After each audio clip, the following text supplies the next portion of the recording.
So this is my question, keeping in mind the US general elections as well as the Resolve Tibet Act.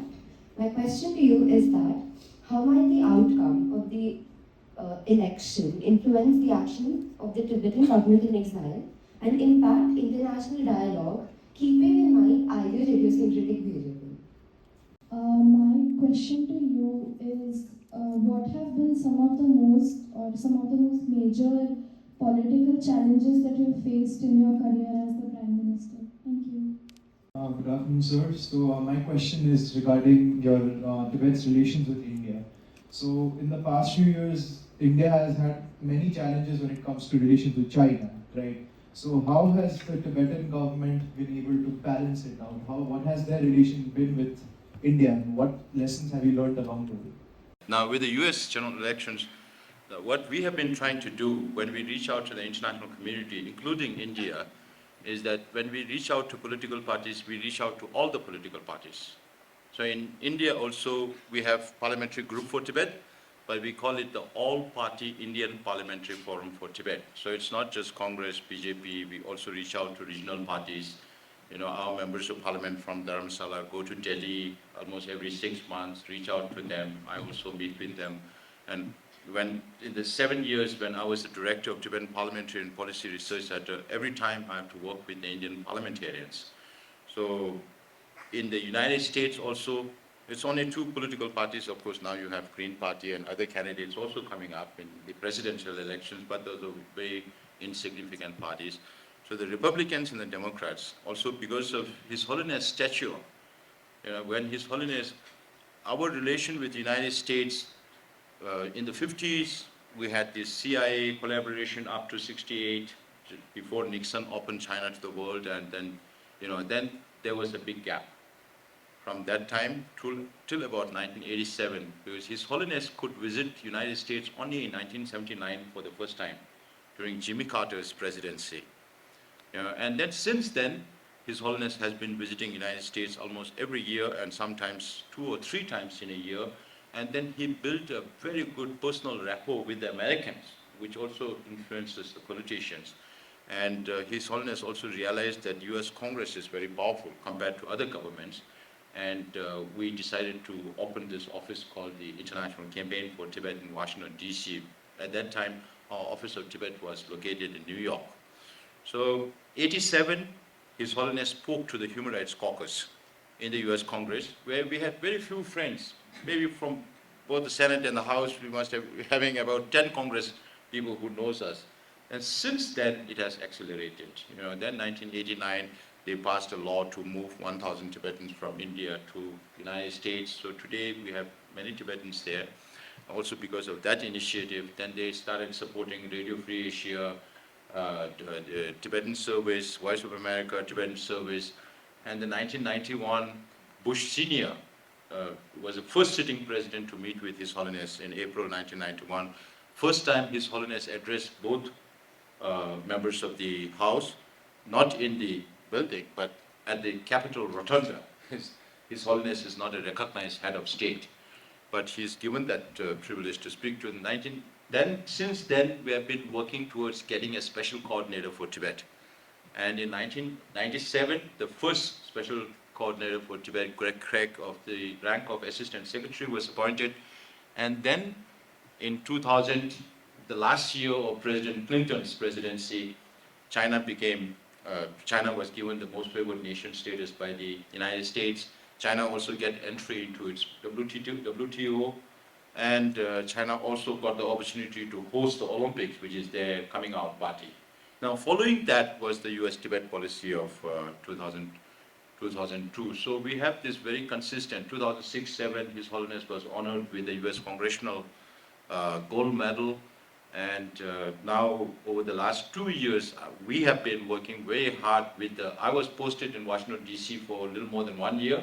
Now I understand American politics and American system much better than many other Americans, because we always have to go to the hill to meet with them. And this election, whatever is the outcome, will not make a difference to the Tibetans. Sometimes you feel that the Democrats are more stronger on Tibet than the Republicans are more stronger on Tibet than the Democrats. So we always have to balance things out. We are smart enough to reach out to all the parties, whether it's in Canada or UK or everywhere, it's always all party. It's never one single party. Because that is going to be very detrimental if our friends don't win, then we have serious problems. So there is no implication on that. Even in India also, whoever comes, BJP, Congress, we always enjoy the same relationship with every government. Now,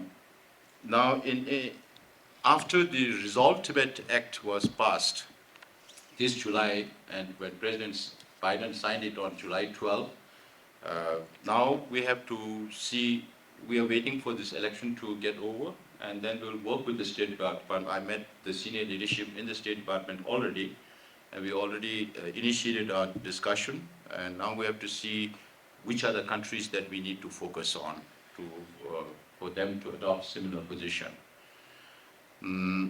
Then the major political challenges, of course, we were down in the dumps, Now I have also admitted to having some kind of a back channel behind the doors, communication with China. But right now, if people ask me, do you have any expectations from these back channels? I say no. Because what Xi Jinping is doing to his own people, to the Tibetans, Uyghurs, Mongols, in Hong Kong, and its bellicosity towards Taiwan, doesn't bode well. He has no intentions. He, unfortunately, when the whole world is moving towards multiculturalism, he is the only one moving towards uniculturalism, focusing only on Mandarin language at the expense of all other minority languages, and aimed at destroying the very identity of all other ethnicities or nationalities. So we don't see much hope. But then if you ask me, you have no hope, but why do you keep this going? Then I say we think long term, not only for this. Sometimes I joke saying that in other countries, I tell them, if you have good hospitals, then we will bring one Chinese leader, one after another, and do brain surgery, put common sense and send them back. Because the only thing they lack is common sense. Otherwise, everything is okay. Then the biggest political challenge is China. But now we find, because there's a lot of dynamism and fluidity in international politics, we are watching every single move. Just this morning, we got information from Paris saying that the Paris Museum has started calling Tibet Xizang at the behest of the Chinese government. So autonomous institutions also fall under the pressure of the Chinese government in other countries. And then Chinese government accused the other countries of interfering in their domestic affairs. China is interfering more than any other nation in this world. So the major challenge is the Chinese government. The rest, we are able to make some headway. So we have to study situations, and we have to see where there's space to move our head or leg or hand. And this is what we have been doing, and this is what we've achieved in the form of Resolve Tibet Act of 2024. So this act talks about one thing, that Tibet is yet an unresolved dispute. So when you say dispute, because I like to call it Sino-Tibet conflict, to give it the right status. Some Europeans reduce those issues to human rights alone. Tibet is not just a human rights issue. It's not just a religious freedom issue. It's an issue of a nation, of a people. That's much more broader and bigger. And that sense needs to be put there. So when this was drafted, of course, we wanted the word conflict, but they changed it to dispute. But even then, when you say dispute, it's between two nations, two independent nations, could say. So this is one aspect. The second aspect is also reiteration of the 1961 General Assembly, UN General Assembly resolution, which says that the Tibetan people have the right to self-determination. And the third aspect is challenging China's narrative on Tibetan history. So US government says that His Holiness has not accepted, then we have never accepted the Chinese narrative that Tibet has been part of China since ancient times. So that also punctures China's claims, right? And the fourth is that defines the Tibetan territory in that act. So it's very significant shift in US politics. Nancy Pelosi, Michael McCall, the whole congressional delegation was in Dharamsala So on the bill, we have been working for 2 years.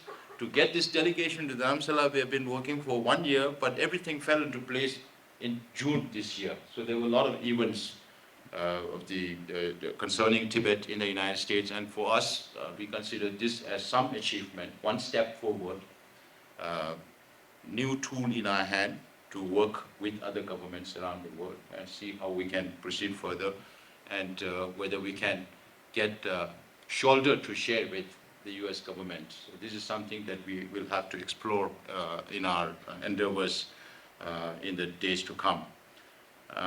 Then Tibet, India,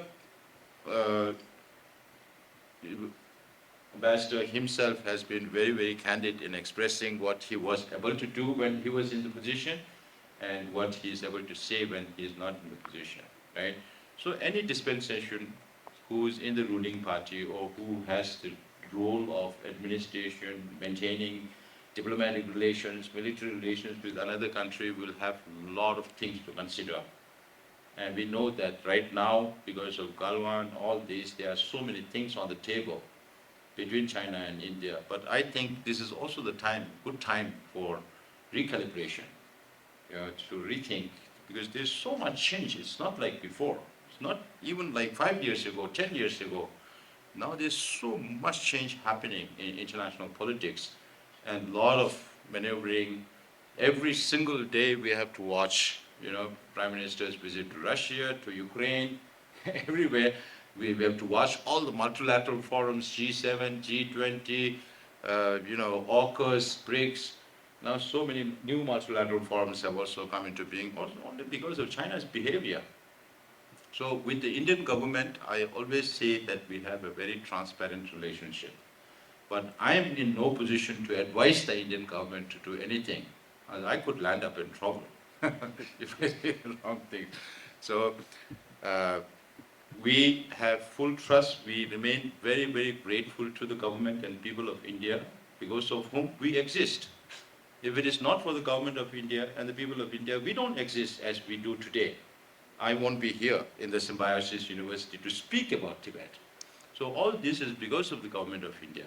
But it has its own constraints, diplomatically, militarily, because the situation of United States and India is not necessarily the same. They are on the other side of the world. Whereas India has geographical boundary, one of the longest boundary between Tibet and India, now which is with China. So there are concerns. With Japan also, we have good support in the Japanese parliament. They say that, we have the largest number of parliamentarians that support Tibet, but they are not able to come out with all the names of the parliamentarians who support Tibet, because they share maritime border with China. So there are concerns because of geography, political expediency, thinkings behind it. Then, of course, the overall international politics also dictates some of the developments that happens. So we will have to see how to balance all this out. And with the Indian government, I have good relations with the Indian government. We have a very transparent relationship, and this really helps. Otherwise, we don't exist. What is the internal situation in Tibet like currently, and what is the approach of the Tibetan government towards local Tibetans? In Tibet. Yeah. Good afternoon, sir. I wanted to ask what we as students, what we can do to help in this situation, if there is anything we can do. Mm-hmm. That's all. Thank you. Hello, I wanted to ask how you handle your elections. Like, what is the election process for the government? So I'll try to keep it as short as possible so that more students can take part in this interaction. The internal situation inside Tibet, I keep saying, in the US Congress also, when I testified before them, I told them we are dying a slow death. It's like a big python is squeezing us out of our breath. It's not like they are killing Tibetans every day, but what they are doing is very systematic and in a very planned manner, engineered by the state. So there is no political freedom whatsoever. You can't do anything. So it's more like George Orwell's 1984 having come into reality, where the state surveils and control everything under them. So now every individual in China is reduced to a barcode, essentially, because they're moneyless economy. Now they use cards all the time, so they can track you on your transactions, where you're going, what you're buying, on your choices, all those they can track. Now they have collected DNA samples of all the Tibetans. Why? If I commit a political action, then all my relatives they can find out immediately, and they become the first line of suspect. They take iris scanning, facial identification, electronic identification. So you are tracked always. So you may not see as many barricades as they were before, because now everything has become AI related issues. That is why China is the only country that spends more money on internal security than external security, which manifests a deep distrust between the rulers and the ruled. On religious freedom, in big monasteries, we used to have thousands of monks. Even now in India, in Hubli, you go to Hubli, in Mondgot, you go to Balakopi, we still have monasteries with thousands of monks, 5,000, 6,000 monks. In Tibet, we used to have 3,000, 4,000, 5,000, 6,000 monks in those big monasteries. Now it has been reduced to 300, 400. New novice monks cannot gain entry. If at all there is space for one new entry, then you need 4 guarantors that this person will not commit any political crime. If this person does create a political action, then these 4 will go to jail. That is how network it is. The whole administration is designed like that. The anti-espionage law that China has extended up to the grassroots rewards people who report on things. So if ambassador and we know each other from our university days and we are meeting after 30 years, we have to be very careful. Ambassador has to be very careful about what he tells me, because I could report him to the authorities. Or I have to be very careful. In Tibet, you're saying? Yeah, not in India. In Tibet. In Tibet. So that is how it is linked, And in religion, now independent Tibet monks and nuns can move to any part of Tibet. Now, for monks and nuns to move from one place to another, they have to seek at least 5 different permits. And the monasteries are watched 24 hours, by CCTV, watch the activities of the monks. The communist government, who does not believe in religion, want to be responsible for curriculum of monastic education. And now they want to be responsible for recognizing reincarnated lamas. So His Holiness always has very humorous way of responding to this. So His Holiness says, if Chinese are really serious, they should study Buddhism first. They should believe in the concept of life after death, right? And if they believe in that, then they should look for Mao Zedong's reincarnation first, because he is dead, because Dalai Lama is still alive. And then maybe next Deng Xiaoping, he is also no more. Now Jiang Zemin is also no more with us. So first the communist leaders should look for their incarnations. So it's more like the communist leaders want to be worshipped. You see, from Mao to Deng to Jiang Zemin to Hu Jintao to Xi Jinping in the monasteries, they ask the monasteries to put pictures of all the communist leaders. So do they want to be worshipped? They are copying the Tibetan masters. So that is these are some of the realities in Tibet where there's no freedom whatsoever. So only in money. China's measurement is only development. They think they have a very unidimensional understanding of situations. They think that for any conflict, the solution is development. So even now they complain to me, oh, your Sikyong is going and talking about China's this, that internationally, but he's not talking about how much we invested in Tibet, how much development we made, but development for whom? It's not for the Tibetans.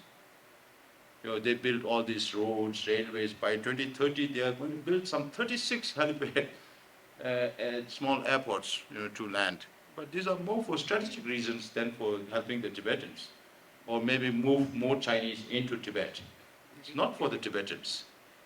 So this is the real, and the local Tibetans are, now we have a lot of problems. Till 2008, we used to receive any number between 2,500 to 3,000 Tibetans every year from inside Tibet, mostly children who are left behind in India, not knowing whether they will ever meet their family again or not. Since 2008, there were widespread peaceful demonstrations across Tibet participated by people from all walks of life, and then became very stringent. So from 2008, the numbers of Tibetans coming out of Tibet has been reducing. Now it is reduced to few, 20, 30, 40 in 1 year, and comes out of Tibet. And they also put a lot of pressure on Nepal. They remove all the guides from Lhasa.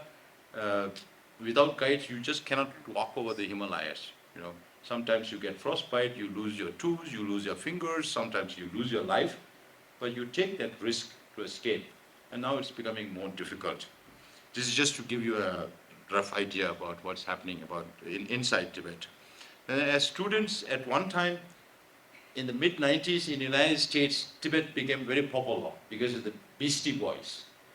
They had concerts for Tibet and all that, and there were so many student-for-free Tibet chapters in schools and universities in America. Now that has come down. So whether you are a student or whether you are an elder or activist, I think one of the most important things is to create or generate awareness on the issue first. Then understanding the issue, then nobody will have to tell you what you need to do. You will know yourself as to what you need to do. First, understand the issue, create awareness on this. If you know about Tibet, tell others about Tibet. And there are also programs. I think Madam Shweta was also mentioning that some of your students were in Himachal Pradesh. And the Foundation for Universal Responsibility, which started from the fund that His Holiness received from the Nobel Peace Prize, the Foundation for Universal Responsibility is there in Delhi, and they also conduct a Gurukul program. They bring students, of course they do examinations for entry and all that. They bring groups of Indian students to Dharamsala. For some, it's a life-changing experience. It is. So those opportunities are also there for you to, and I will always be, if I'm in Dharamsala, or when I'm in Dharamsala, when you visit, we will be very happy to receive a delegation of students from Symbiosis or individual students who want to come there. So there are many things you can do, but first you have to understand the problem, understand the issue. And the election, we have two stages. One is the primary and the final. And the primary level, I can vote for the Ambassador Bambawala if he's my friend, or he can vote for me. You can vote for anybody. Then the top 6 candidates are selected, and then whoever resigns and all that, then the last 2 or 3. If there's not much difference between the top 3, then it has 3. Otherwise, normally it's 2 candidates who are sent for the final. And elections happen all over the world in one day. We have our own election commission. We have our Auditor General's office. We have our Public Service Commission. And we hold all the representatives, the places I mentioned from Tokyo to Sao Paulo, DC. We have officers of Tibet. Under each officers of Tibet, we have territories divided.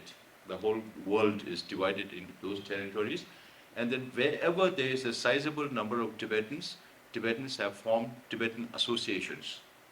So all these Tibetan associations report to the Office of Tibet. The Office of Tibet compiles those and comes to Dharamsala, and then we add up those, and then the result is announced. It takes a little more time for the final result to be announced, because it has to come from, including Tuting and Walung in Nepal, so some very remote places. That is why we keep a little more time for the results to come in. Otherwise, with the improved communications technology, it could be done in one day, but we are still doing that. So we have the parliamentary elections for 45 members, and the Sikyong election happening at the same time for primary and final election. Now, I have no plan to campaign during the next election. We want to set an example of democracy. Democracy is divisive by nature, because you can vote for only one person. But then, if one understands the value of democracy, that is during the election. Once the election is over, then we all have to work together. You try to choose the best person that you feel would fulfill those responsibilities. And that is your hope. But once that person is, if that person, he or she is doing something drastically wrong, then you have to kick him out or her out. But otherwise, particular in our case, when we are fighting a cause, we are not an independent nation yet. If we start behaving like independent nation, then it'll be our fault. You know, we have to understand our situation and then react accordingly, act accordingly, keep our expectations realistic. I keep saying, if we have to find a peaceful solution, there's no other way than by talking with the Chinese government. That's a reality. And till such a time, we have to reach out to the international community. So when we do reach out to the international community, we don't expect that nation to leave aside their national interests and then pick up Tibet national. That will not happen.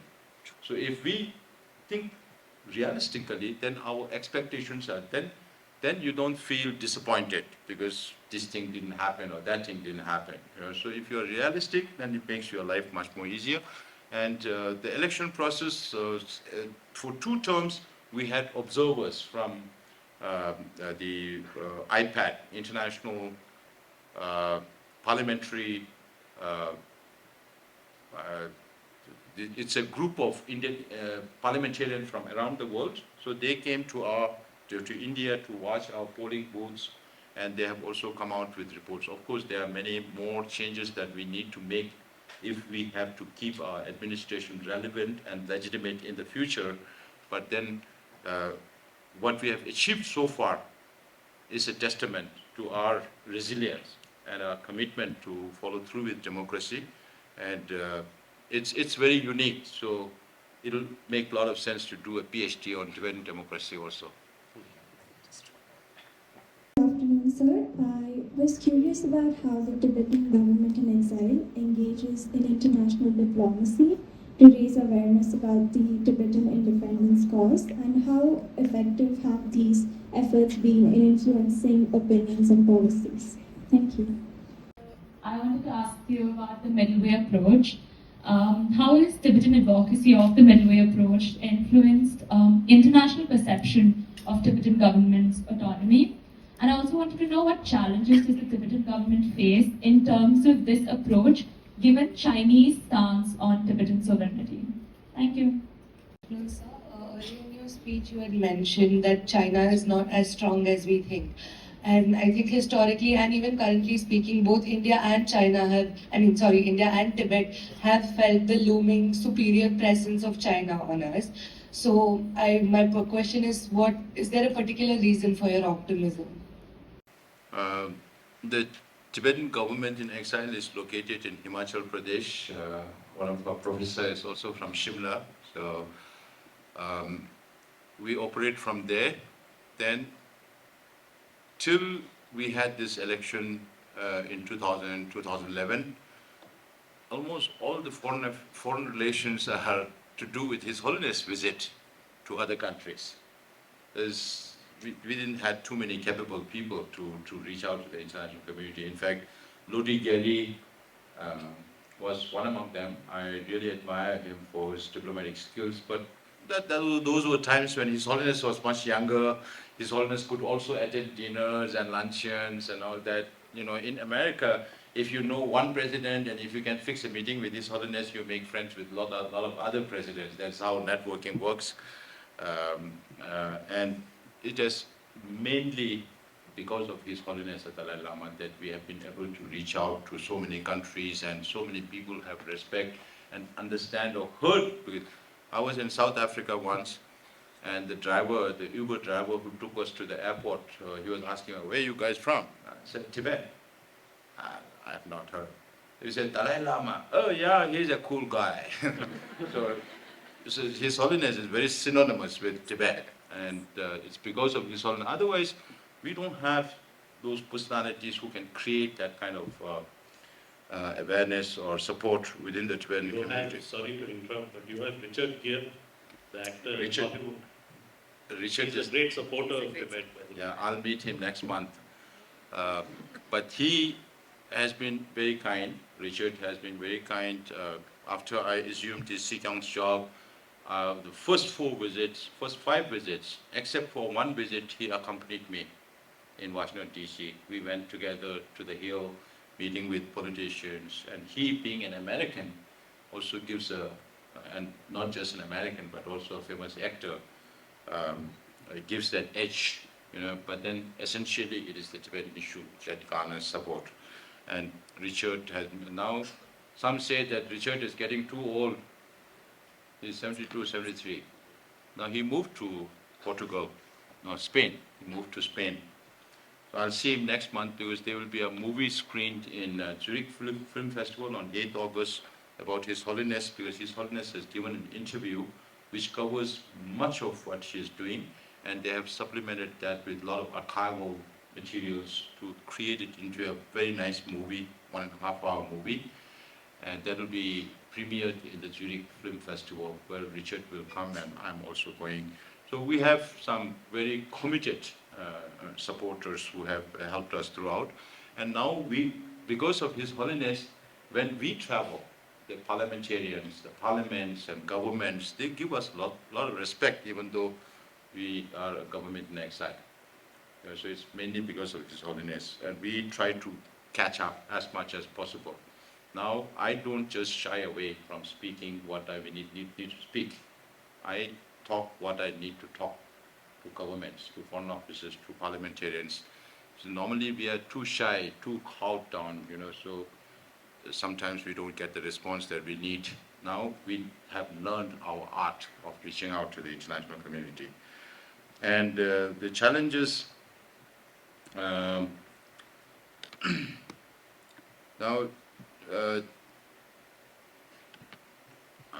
I didn't get this full thing. Given Chinese status, the second question.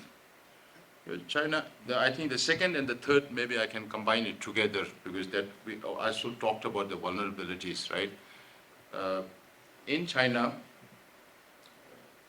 I'm sure Ambassador Babaola would know about this because in China, above the rank of vice minister, and you are talking about 1,000 leadership, 1,000 strong leadership, above the rank of vice minister, not more than 3 leaders can meet without the permission of the president. Now I checked that with the Hudson Institute, a Chinese scholar, and he tells me it's not just that. Leaving aside Xi Jinping, the other 6 Politburo Standing Committee members don't have dinner with each other, with families or without families. Because they're always afraid of being accused of conspiracy if something goes wrong. So this indicates that China is afraid of internal coup all the time. They don't trust each other.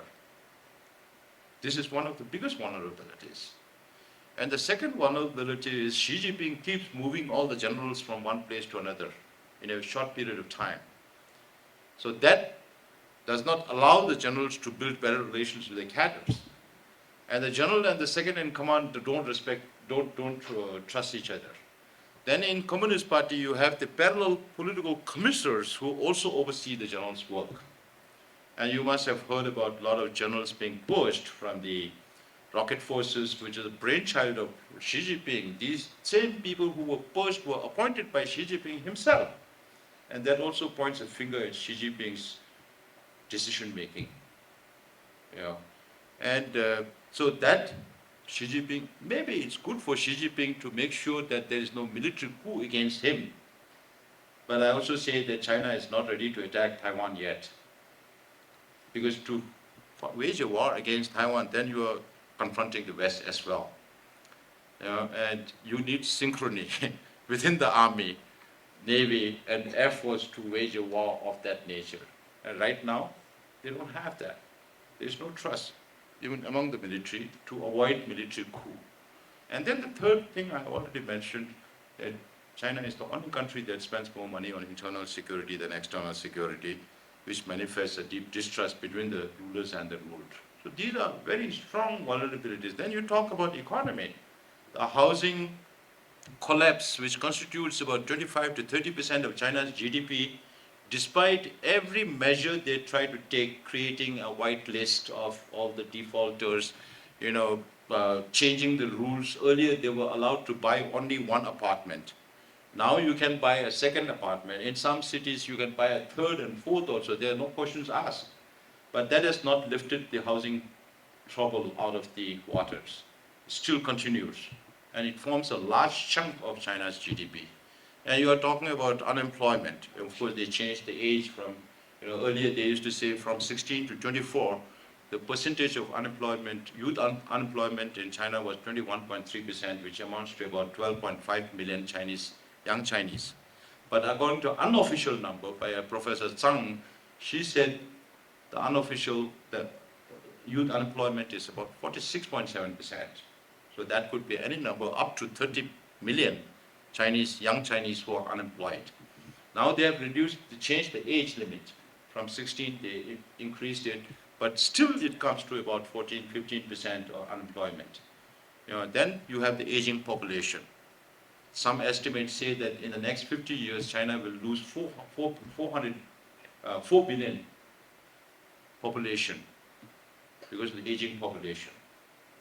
So it will be only 1 billion Chinese in 2075 or so. So that also has a lot of impact when China is trying to project economic growth. And then because of China's action, everybody is spending more. China itself is spending more on defense. India is spending more. We will all watch for that from Arunachal Pradesh to Ladakh. There is so much investment in infrastructure which we have never seen before. And it's all pushed by the Chinese. Japan, Kishida is spending 12% increase in defense expenditure every year, because Japan is supposed to be a pacifist state. Now they have to arm themselves to defend. When I was speaking to a school, one young boy asked me this question, how do I defend my country? And my counter question was, how did this question get in this young boy's mind? Where is the threat coming from? Is it Russia? Is it China? Right? And Australia, for the first time, is spending $356 billion to buy 7 nuclear submarines. For the first time. And for New Zealand, security was never an issue. Now, for the first time, it is becoming an issue. All the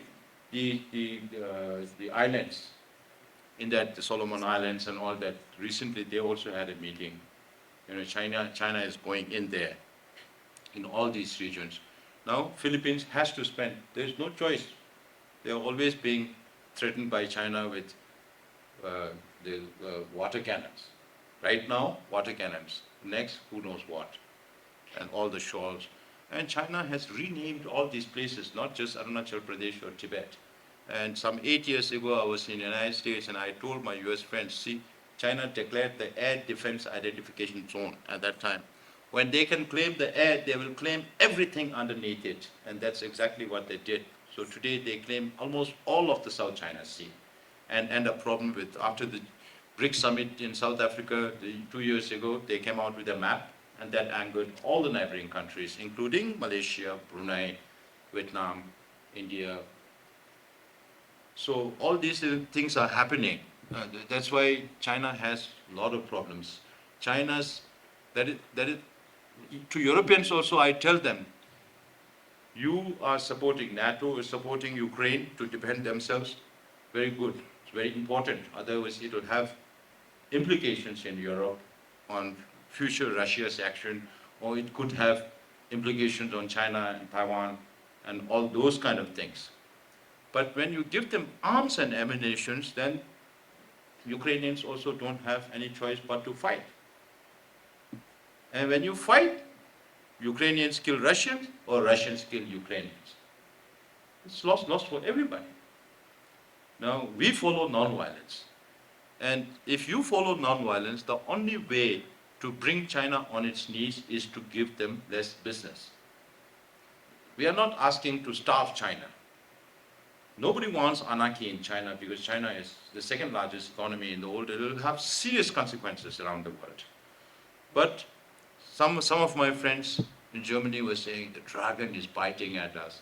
And I tell them, who fed the dragon to make it so strong to be able to bite at you?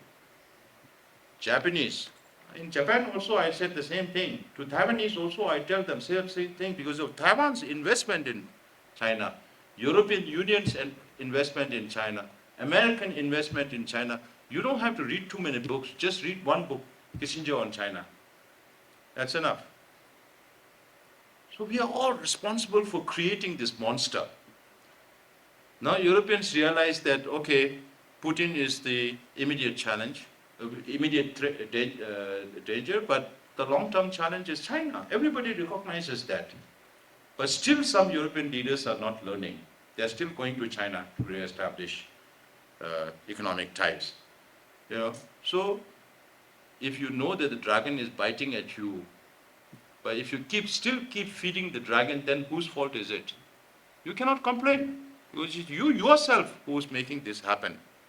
You know, so there are many, many issues of those kind in business also, with India also, despite the Galwan and all that happening, business is going up.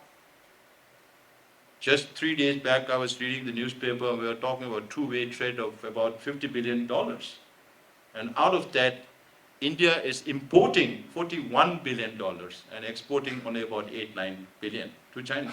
So you are talking about trade deficit of some $30 billion in 7 months, then that could be some $50 billion in 1 year. And if that accumulates over the years, then you end up at the other end of the thing. No? So those also, with Europe also, we keep telling them, Europe exports only $200 billion worth of goods and services to China. And they import 600 billion of US dollars. And every year they have a deficit of 400 billion. So when all these add up, the US trade imbalance and all, even now, South Africa is a good friend of, ANC is a good friend of China. Now they are also raising their voice for China to balance the trade.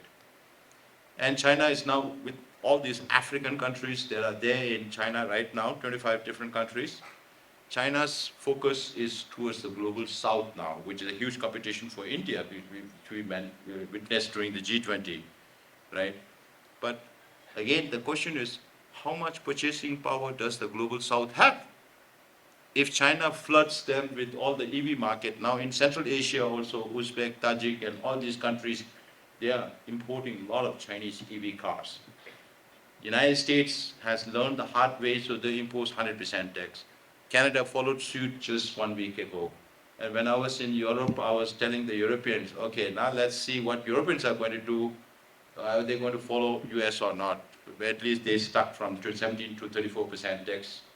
Now it has been reduced by 1 or 2% after the revision. So all those things are there. You know, the more money you give to the Chinese government, they will have more foreign exchange reserve. Till about 2 years ago, they used to come out with the numbers, say $3.6 trillion worth of foreign exchange reserve, which they splurged it on space technology, on AI, on military intelligence, on Belt and Road Initiative, which is Xi Jinping's signature in creating all these dead economies around the world. And in Asia alone, we realized that from the Malacca Straits, South China Sea, from the Malacca Straits, they have taken over the Coco Islands, which spies on India, and then they have taken over Hambantota port because Sri Lanka is not able to pay back the loans. They have taken over the Gwadar port because Pakistan is not able to pay back the loans, and Baluchis are also creating problem there. And then Maldives now has, Muiji is in love with China right now, and he gets water, Tibet's water, ice water from, drinking water for Maldives from Tibet, gift from China to Muiji.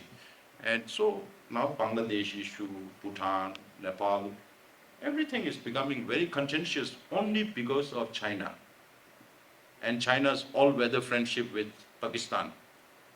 They call it, they have very nice ways of expressions. They say, higher than the sky, deeper than the ocean, sweeter than honey, all-weather friendship between China and Pakistan. Why? Pakistani people don't need missiles or nuclear technology. They need more food, they need more employment, they need better education, which China is not giving. Now they are investing $60 billion on this China-Pakistan economic corridor, which may have reduced now after Imran Khan became Prime Minister, he negotiated and may have come down. But when you're talking about a railway line, you're not just talking about the size of the track. You're talking about 50 meters on either side of the track that China will control.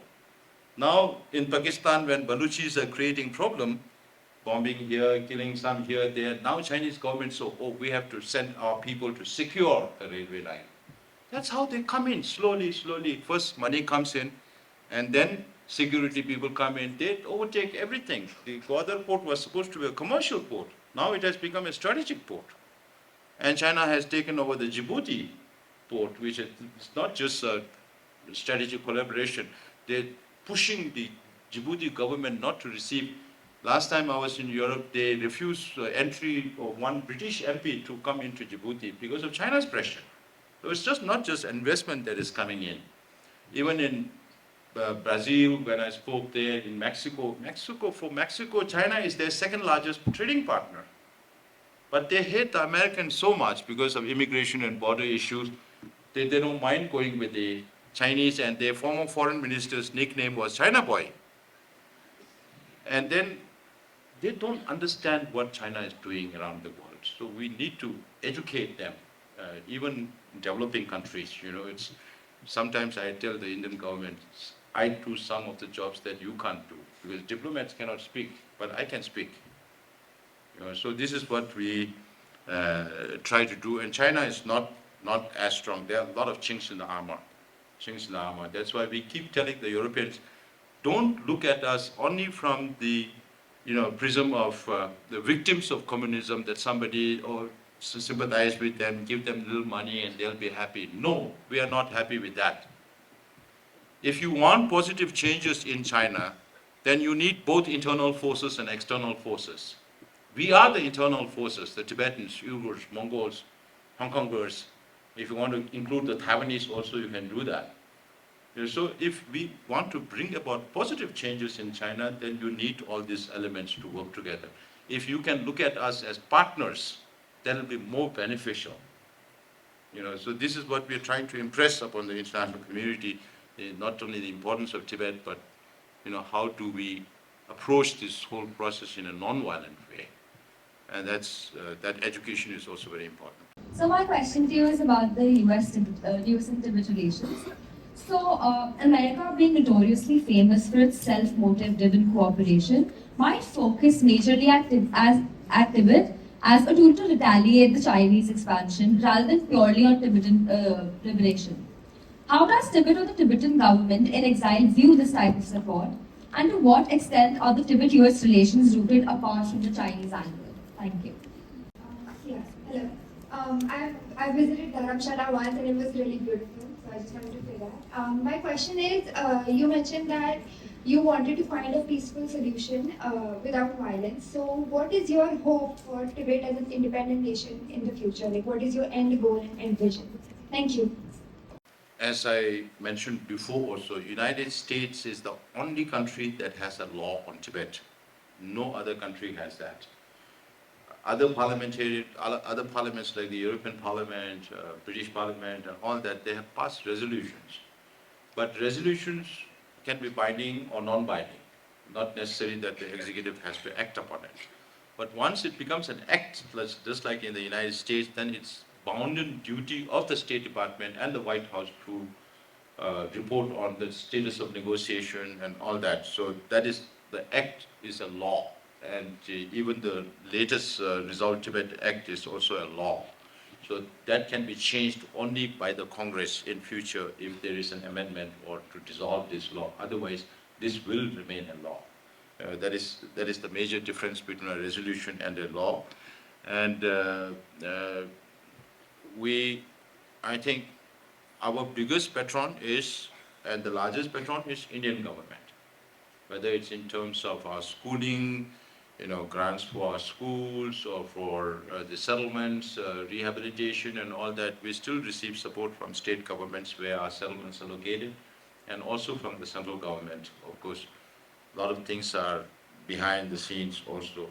But then the second is the United States. So it's not just the political support that we receive from them, but in the act they have mentioned about supporting the preservation of Tibetan religion, culture, language, and all that. So this has become an element in our developmental programs in Dharamsala and around India.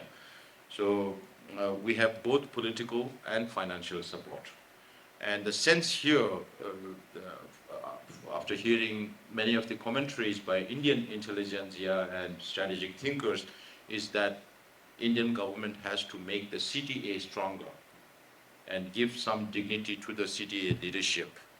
Then only Tibetans will be able to carry forward their responsibilities. So that is there. And then, of course, as I said before also, when US looks at certain thing, because US, you have the administration, you also have the Congress. And every country has a different system, whether it's presidential or parliamentary. Even presidential systems are not same everywhere. But United States has this very unique way, and it makes our life much easier. When you have a special coordinator, we have to reach out to only one office. We don't have to reach out to everybody. The same way we are asking Europe to open a special coordinator for Tibet, or maybe the Tibetans, Uyghurs, and Hong Kongers together, if they are not able to do for one, but Europeans still don't have the guts to do that. They did send a fact-finding, the human rights dialogue on the sidelines of human rights, bilateral human rights dialogue between EU and China. They did visit Tibet this year, June, and they came out with a report, but still we are not very happy with the European Union. I keep telling them, with Scholz also, I'm not very happy with General Scholz, with the Chancellor Scholz. So we have to tell them where we think there needs to be improvement. We have also been involved in giving our feedback when the European nations were developing their China strategy or Indo-Pacific policy, those kind of things. So we try to do our best, but the best support comes from the United States. And then, of course, when I say strategically thinking, we always have to watch the system, political system of that country's relation with China, how it will impact, how much we can get in there. So all these things we need to study. And now we have to work much more harder to get other countries on similar lines as United States. And sanctions, anti-sanctions, that have been happening just very recently after the Resolve Tibet Act was adopted. Jim McGovern got sanctioned. And it's very funny because they say, oh, Jim McGovern and his family cannot come to China, all his properties will be seized.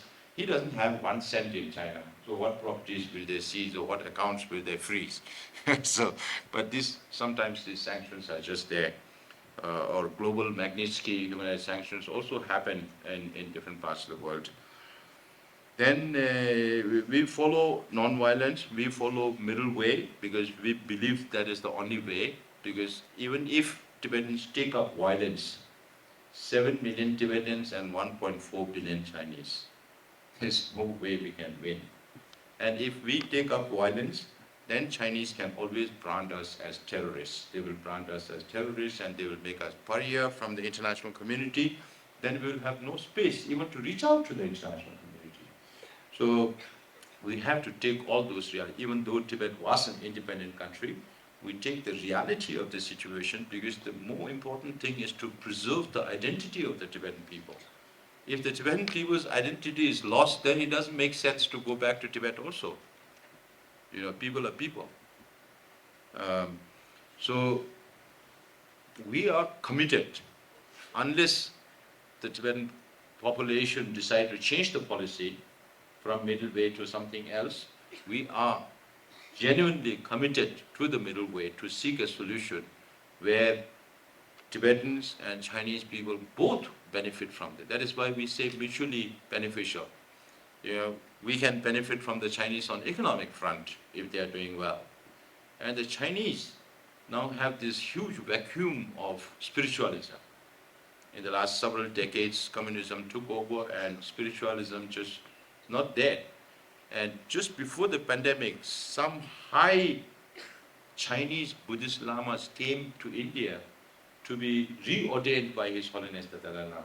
But that did not continue because of the pandemic. So we are trying our best to use our soft power to reach out, because we are talking about 250 to 300 million Chinese Buddhists who look up to the Tibetans as a source of spiritual thing. Because Tibet is still, just like India used to be one of those mystical land of snakes and all that, ropes and all that. Tibet is still mysterious to some people, particularly Chinese, and not many foreigners can come in. So it's mostly Chinese tourists who come into Tibet these days. So we have to, it's not easy to give one-line answers, you know, you have to give get a holistic understanding of situation and then only make your moves, strategic moves. And that's what we are trying to do. And again, I want to thank Ambassador Bambawala for making this possible for me to come here and speak, and then Dr. Shweta for taking the responsibility and your warm hospitality along with your faculty members. Really appreciate it, and all the students for your attendance, kind attention. Nobody was speaking, I could see that, but I don't know how much you understood or how much you will take away from here. But hopefully there will be other opportunities, and we need more and more support, and particularly from the younger generation, because you are in a very prestigious institution and you are the future of India. You will be taking over responsibilities just like Ambassador Bambawala did. So, but you have to be a little more bold. Thank you so very much. Tuji Che. In Tibetan we say Tuji Che. Thank you.